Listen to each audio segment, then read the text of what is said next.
Kata Rasulullah, kalau nanti Dajjal datang, surat apa yang kalau dihafal kita selamat dari Dajjal? Al-Kahfi. 10 ayat pertama daripada suratul Kahfi. Ada yang bilang 10 ayat terakhir daripada suratul Kahfi. Ada yang bilang seluruh suratul Kahfi. Gitu kan ya? Karena dia akan jadi cahaya. Cahaya itu untuk apa? Cahaya untuk menyinari kegelapan, sehingga kita tahu mana yang mana. Kalau orang gak ada cahaya, maka dia gak bisa bedain, mohon maaf, mana kotoran, mana makanan. Tapi kalau ada cahaya, dia bisa lihat, oh ini makanan, ini kotoran, bisa difahami ya. Nah, maka cahaya itu adalah untuk membedakan tipu daya. Coba lihat, kisah yang terkenal dalam suratul Kahfi adalah Ashabul Kahfi.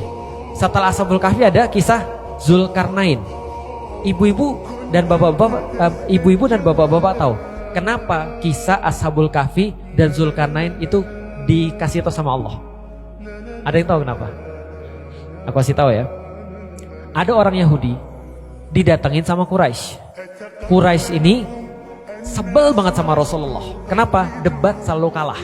Gak pernah menang dia debat sama Rasulullah. Maka dia tanya sama orang Yahudi, kamu kan ahli kitab? Iya. Kamu berarti tahu kan tentang apa yang terjadi di dunia ini? Kan kamu ahli kitab? Iya. Kamu tahu cerita-cerita tentang dunia ini kan? Tahu.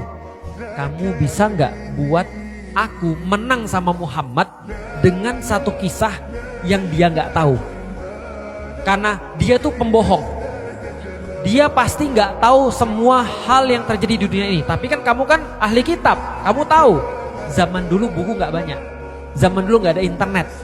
Zaman dulu orang yang punya informasi dikit dan terbatas. Maka Yahudi bilang sama orang Quraisy, gini cara membuktikan dia benar atau nggak benar.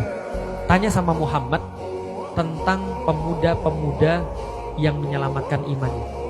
Yang kedua, tanya tentang raja yang menguasai timur dan barat. Dia bilang gitu.